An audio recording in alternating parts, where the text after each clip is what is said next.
Satsangatve nisangatvam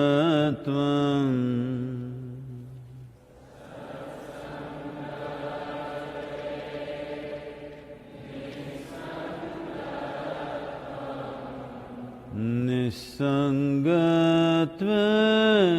nirmohatvam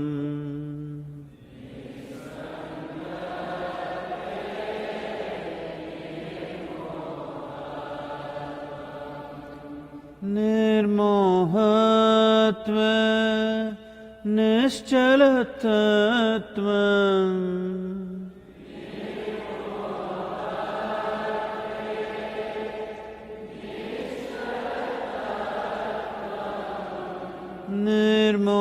nirmohatve nischalatatvam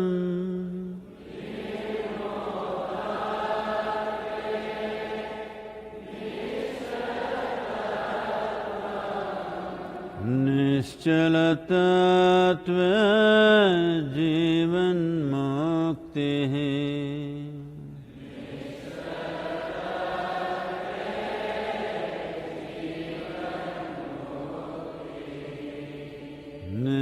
nischalatatva jivan muktihi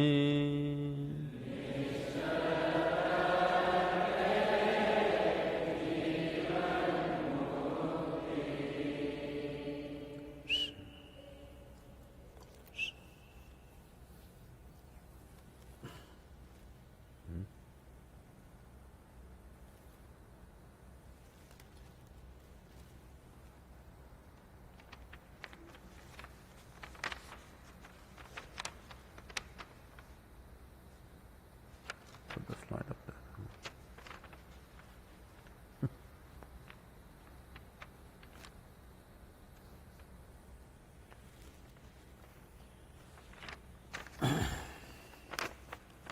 Unintended.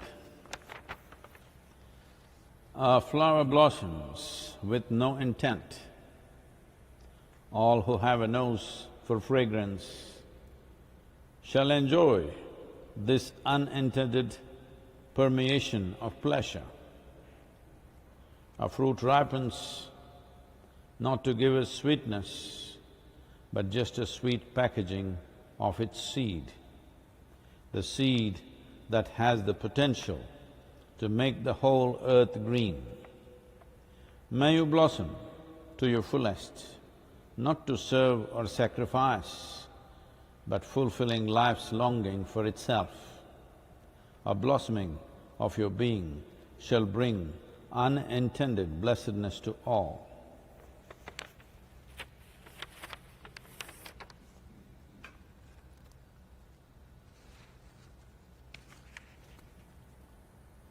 In continuation of the Netflix serial,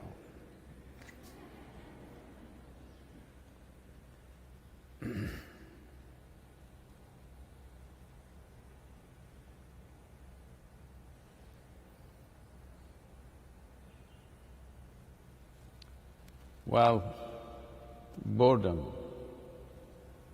is definitely not an existential thing. Boredom is a psychological thing. Depends what you're doing in here. If lousy things are happening in your head, you will be bored. If you sit here and think of wonderful things, you will be invigorated. So boredom is a psychological process. In many ways, we have said this is your drama. If you are getting bored with your drama, can you imagine the plight of others who are stuck with you for these 3 weeks?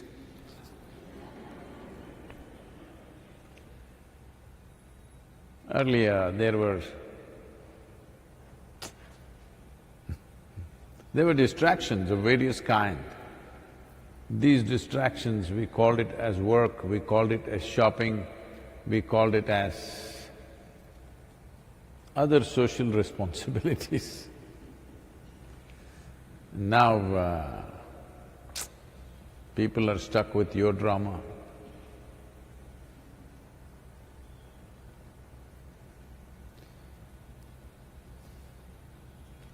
You can't close your drama, I know that. But at least like television channels, they all go for a very frequent break. It's not a bathroom break, it's an advertising, commercial break. But they're getting a break every few minutes, every few minutes. Just do that for your drama. Every few minutes, just stop it. Every 10 minutes, take a 2-minute break from your drama. Oh, you'll do something very fantastic with yourself. But how? So just stop acting. If I ask you to act out something, you can ask how. If I say don't do anything, if you ask how, what do we do? But how to do nothing? Well,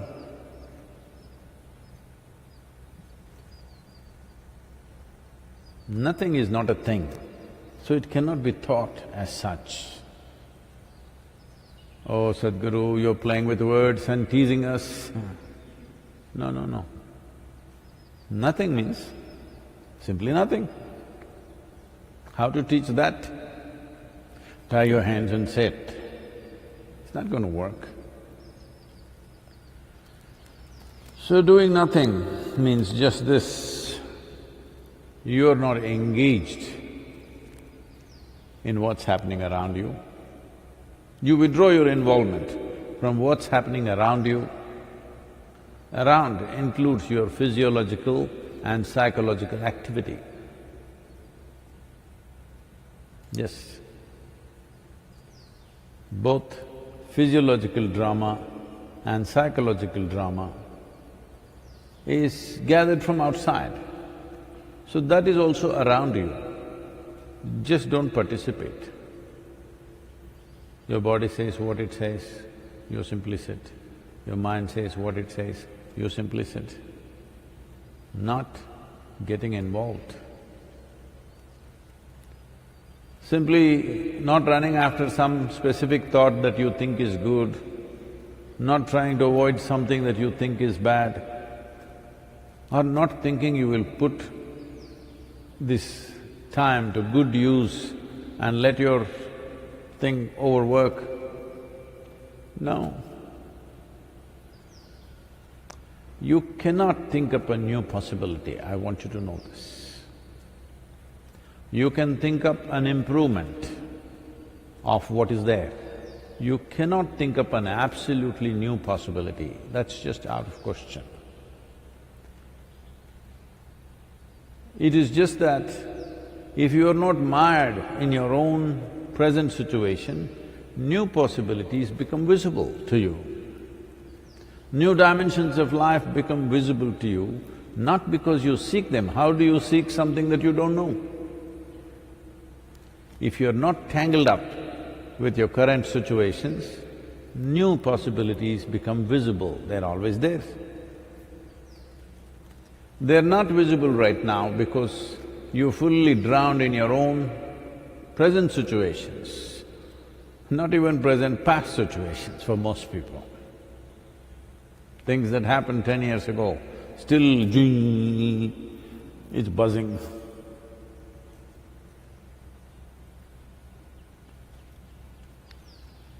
Well, you could have done all these antics if you had a 1,000,000-year lifespan. But even if you live a full life, it's still a very brief life. And now this virus, saying it's going to end you in 14 days if you don't take care.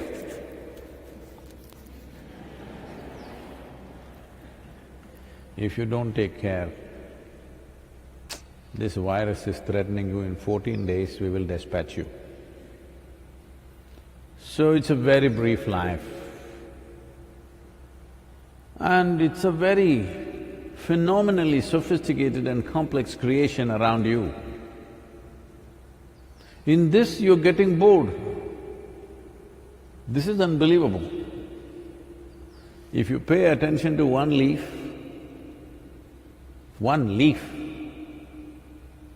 you can spend years looking at it because it's so intricate and so sophisticated. There are ants, insects, birds, animals, whole phenomena of life and the vastness of the sky. If you engage with anything existential, if you engage with dimensions which are existentially true, there is no room for boredom because it is too fantastic a phenomena. Because you're doing a petty phenomena in your head and you're only involved in that, you're getting bored. Don't think you're bored of life or people, you're just bored of your own stuff. You're just bored of what's happening within you. You don't even know what's happening around you. Otherwise you would have seen the virus. You don't know. Can you imagine? Something that you cannot see just can crawl up and go here and… you cannot see. New possibilities. Well, lot of people are going to say, what is this? When we are suffering like this, is this the way to talk? This is what you must decide. If you're looking for solace, you must go somewhere where they will tell you sweet things.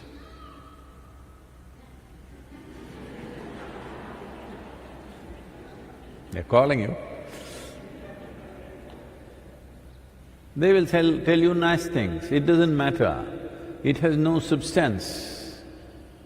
It doesn't have any substance of reality, but they will tell you sweet things so that today you can sleep well. But tomorrow again you'll have a new question and a new problem. Then they'll tell you one more story. This is like children's bedtime stories. If you put a lot of bedtime stories, children's bedtime stories together, you can make a religion out of it. Yes.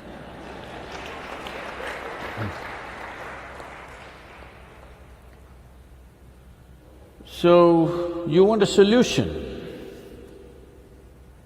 If you want a solution, first and foremost thing is to understand what is the nature of the problem and where the hell is it. If you go to your doctor, he will touch you here, here, poke you here, here, here. What is he trying to do? He's trying to find out where the hell is the problem. This happened. A young lady went to the doctor and told him, "Doctor, my entire body is hurting excruciatingly. Wherever I touch, it hurts." He said, "Really? Tell me, point out, where is it hurting?" She did like this, "Ah!" She did like this, "Ah! Oh! Oh!" The doctor watched this and he said, "Come here." And then he plastered her forefinger and sent her home.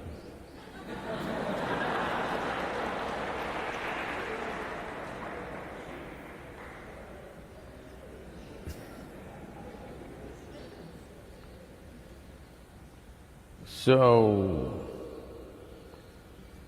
your boredom,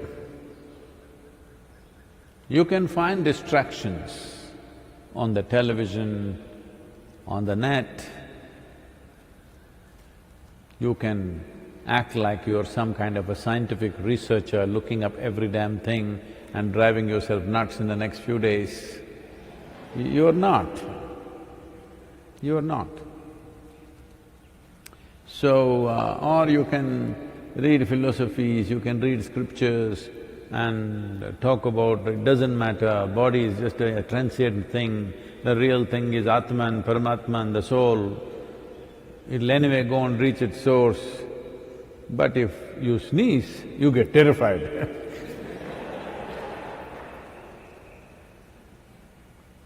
Because sneeze is so powerful, it can take the soul out of you.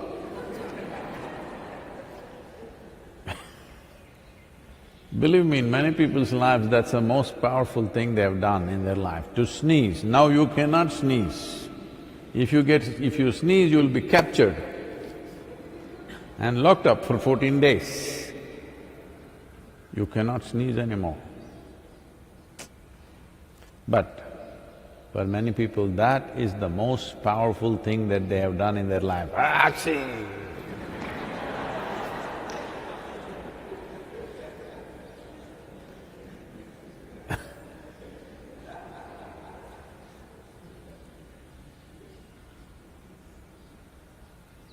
So, boredom.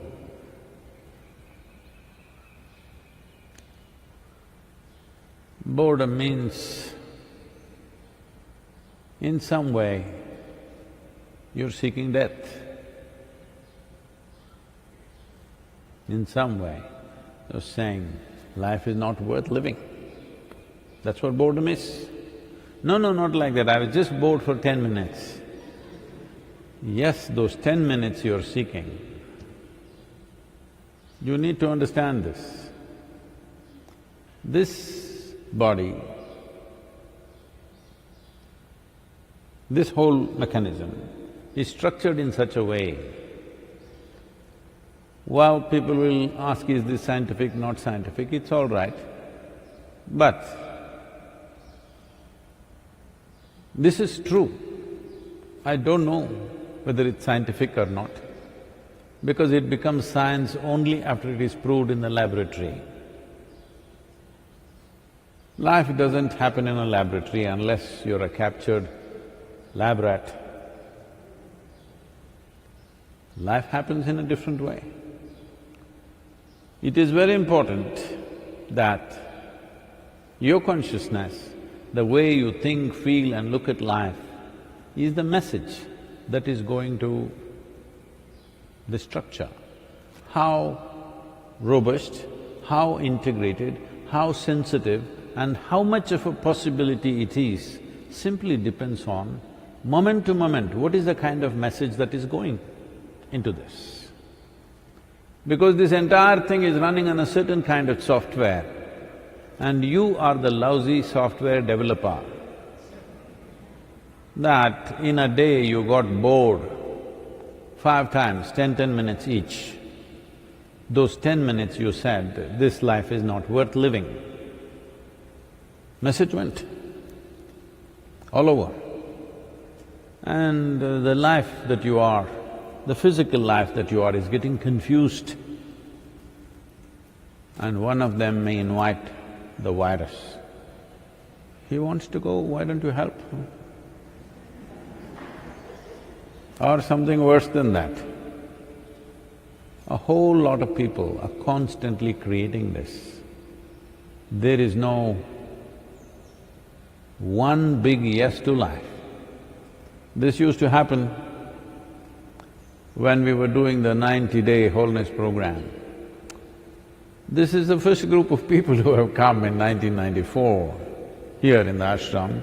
All we have is a thatch roof shed which is threatening to fly off in the monsoon winds. They don't know who I am. All they know is they're here without knowing why they're here. They didn't make up their mind, they were just drawn here. So they came and sat. So I'm trying to walk them through certain things, preparing them for something. So I keep asking, yes or no? Tell me yes or no, clearly. After a few weeks, they said, Sadhguru, it's yes and yes. Don't again ask this. Whatever you say, it's yes and yes. Are these some kind of fanatics or nutcases? No, very intelligent people. But experientially they realized there is no point resisting that which is literally the source of your life. There's no point resisting that. There is no point saying yes and no to life. It's one big yes. It's yes and yes. So when I came one day, there used to be a blackboard on which we used to announce a few things. They wrote, Sadhguru, yes and yes. I said, okay, if it's yes and yes, things are simple. You must become 100% yes to life. When you say, I'm bored, you're a no to life. When you get angry, you're a no to life.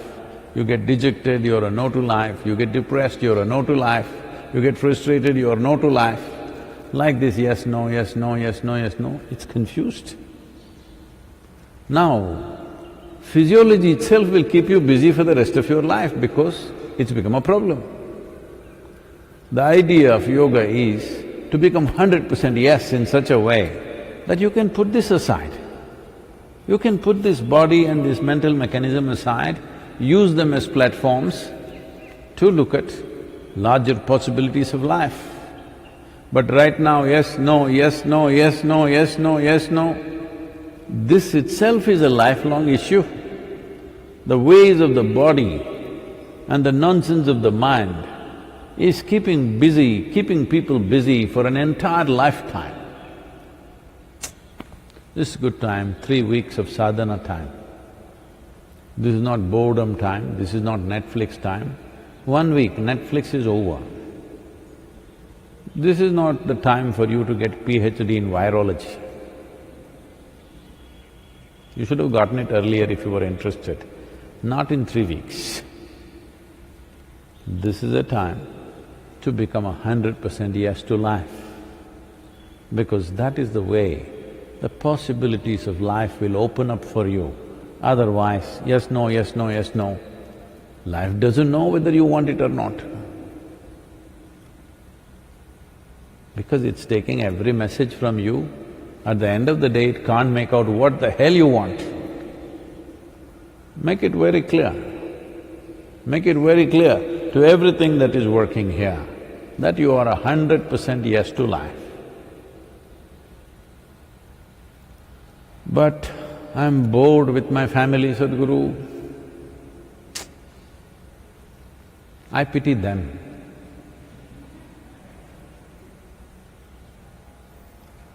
They're not complaining, but they must be suffering. If you are so bored, I'm sure you are showing it in so many ways. You're not happy with the food, you're not happy with this, you will scream, you will yell, you will do silly things. Suffering is probably happening to other people around you because you don't know how to conduct your silly drama. It's time to address this, that you do take commercial breaks. Every 10 minutes, 2 minutes break. Or you don't need that much, every 1 hour take 5 minutes or 10 minutes break. No involvement with anything outside, body, mind, nothing. World can say what it wants. Say whatever you think. The sparrows and the peacocks are saying what they want. Let it be. Let it be does not mean ignore them. No, you pay full attention but not involved. Similarly, the body, it's breathing, heart is beating. These are not simple things. These are called as vital signs. This is how a doctor finds out whether you're alive or dead. Your heart is beating, your breath is going in and out. How can you ignore such a thing? You should not ignore. Attention, but withdrawn, not involved. Very alert, but not involved. The same goes for your thought process and your emotion, very alert, not involved. Body, mind and world, I call this BMW. You get out of your BMW and pay attention to it. Every hour, 5–10 minutes, you will see wonders will happen. you will blossom as a being, which is the most important thing. This is the aspiration of every life.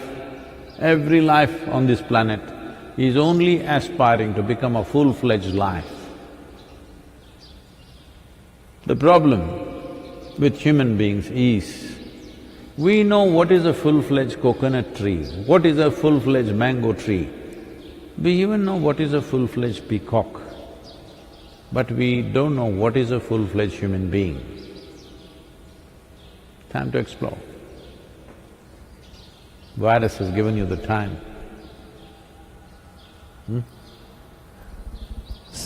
Sadhguru, this question is from Kunal. Namaskaram, Sadhguru.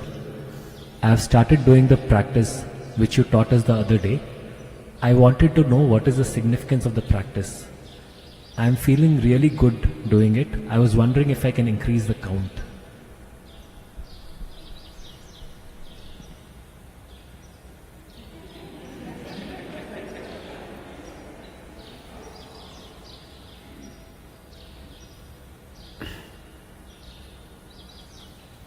Well, if you raise it to 60, you may lose your mind. If you raise it to 100, 120, you may die. Yes, I'm not joking. I said 21. Keep it at that. If 21 is difficult, do 12. That's it. This is like, I gave you a laddu. Sadhguru, it is nice, can I eat 100 a day?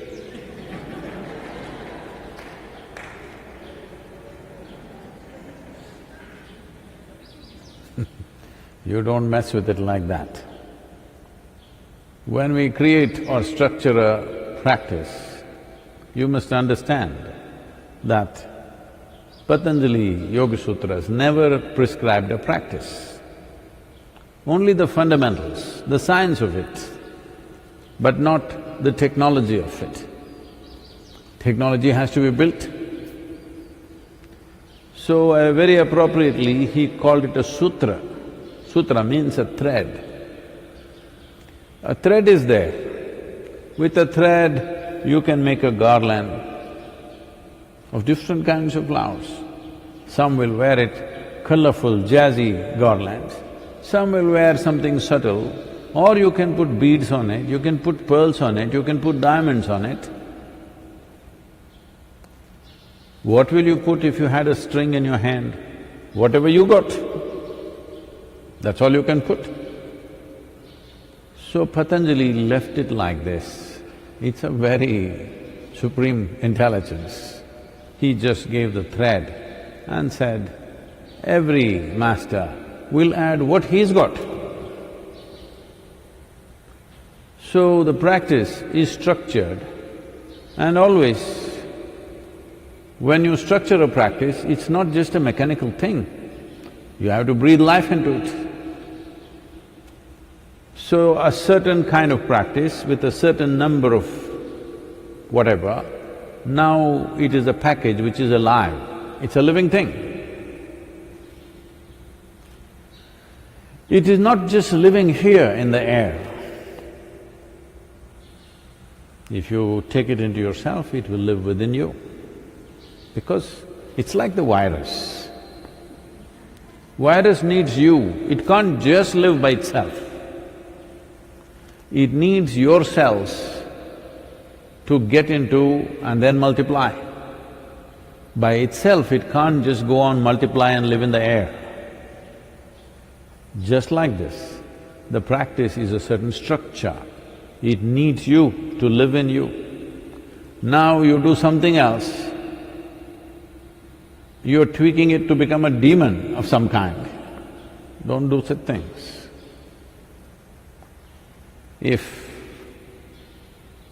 something is given to you, somebody reads a book and makes up something, or what is written in the book they teach you, that is different. When a live process is given to you, just stick to it as it is.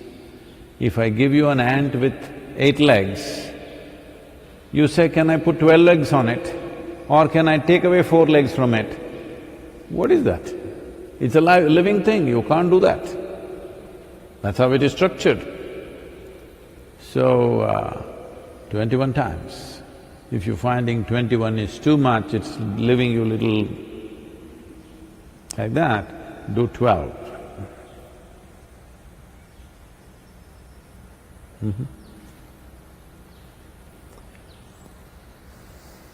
Sadhguru, the next question is from Catherine. Namaskaram Sadhguru. I remember you mentioning that inner engineering book is a tool for personal transformation. I can see many changes within me after reading Death book. Ooh. I wanted to know if Death book is also a tool on spiritual path. This is trouble. Inner engineering is a tool. Death is a tool.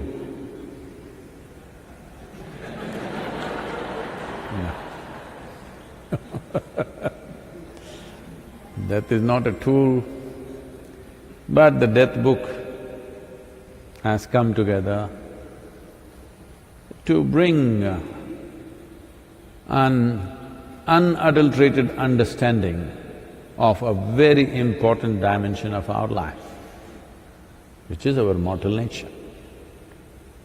I'm saying unadulterated because normally it is very adulterated.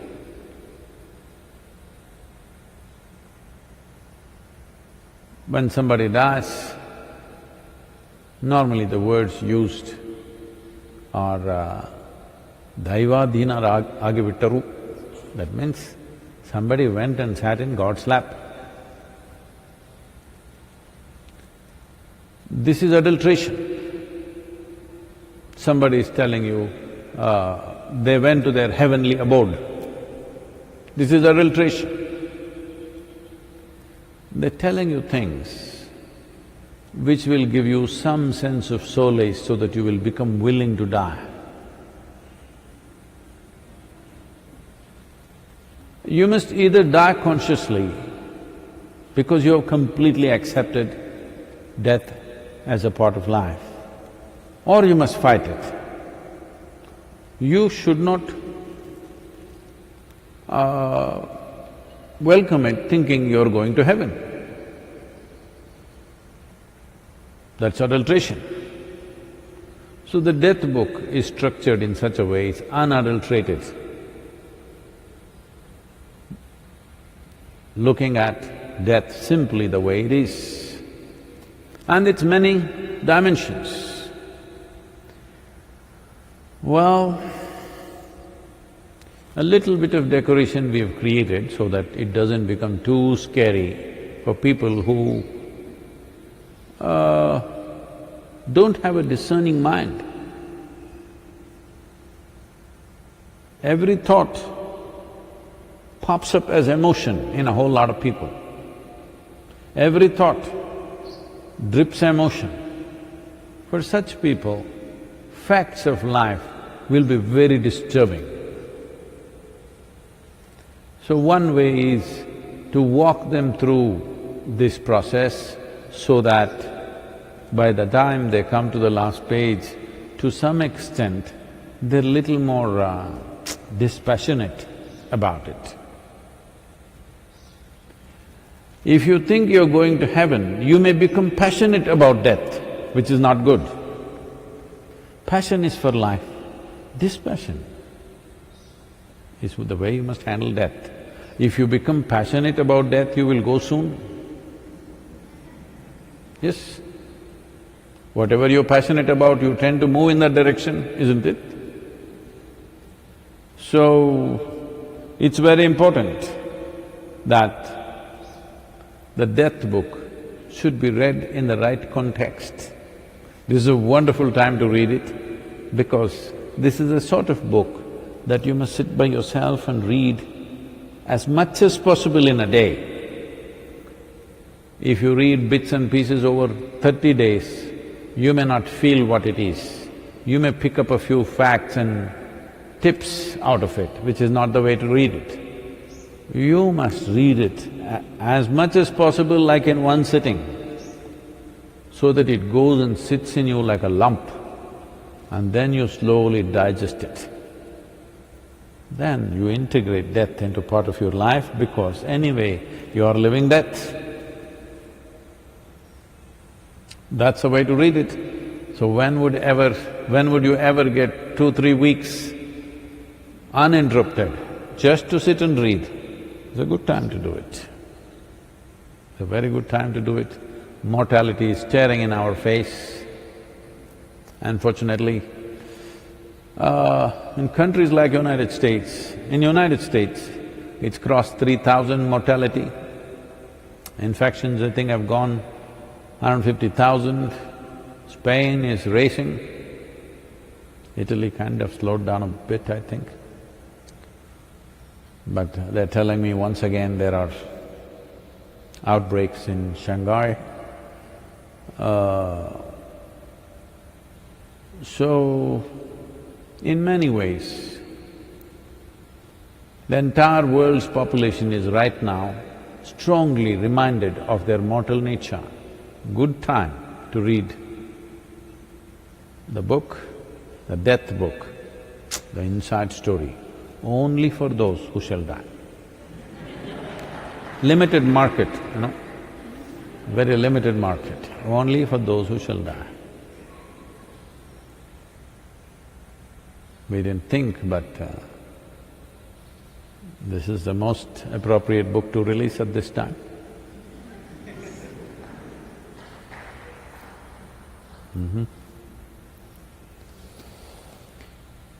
Yoga Yoga Yogeshwaraya Bhuta Bhuta Bhuteshwaraya Kala Kala Kaleshwaraya Shiva Shiva Sarveshwaraya Shambho Shambho